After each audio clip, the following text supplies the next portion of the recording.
GB হাসপাতালে এনেও 1.5 মাসের শিশু সন্তানকে বাঁচাতে পারলেন না মা বাবা। অক্সিজেনের অভাবে এক শিশুর মৃত্যুর ঘটনা সামনে এলো জিবিতে।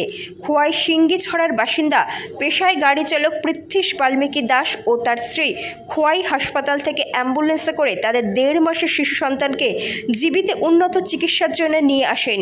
জিবিতে আসা পর্যন্ত সবই ঠিকঠাক ছিল। সারা রাস্তায় শিশু সন্তানের কোনো সমস্যা হয়নি। অক্সিজেন লাগানো ছিল। অ্যাম্বুলেন্স থেকে নামানোর সময় অক্সিজেন খুলে দেওয়া হয়, আর তাতেই বিপত্তি।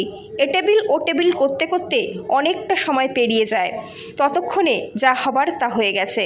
যখন 1.5 মাসের শিশু সন্তানকে চিকিৎসার জন্য টেবিলে তোলা হয়, চিকিৎসকরা পরীক্ষা নিরীক্ষা করে জানিয়ে দেয় শিশুটি আর নেই। তা শোনা মাত্র কান্নায় ভেঙে পড়ে তারা। তাদের বক্তব্য, অক্সিজেন না খুললে এই ঘটনা হতো না।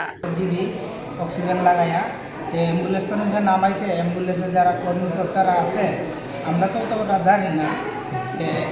এই তলে নামাইছে বাচ্চারা, অক্সিজেন তলে খুলছে, লই আয় পুরো বাচ্চারা অক্সিজেনটা লইয়া খুললে আনছি কেন এখানে আনার পরে যেহেতু সাররা আছে বইয়া, তারা বইয়া খাইছে কী হয়েছে নাম শ্বাসটা লইতে কষ্ট হইতেছে, ঠিক আছে।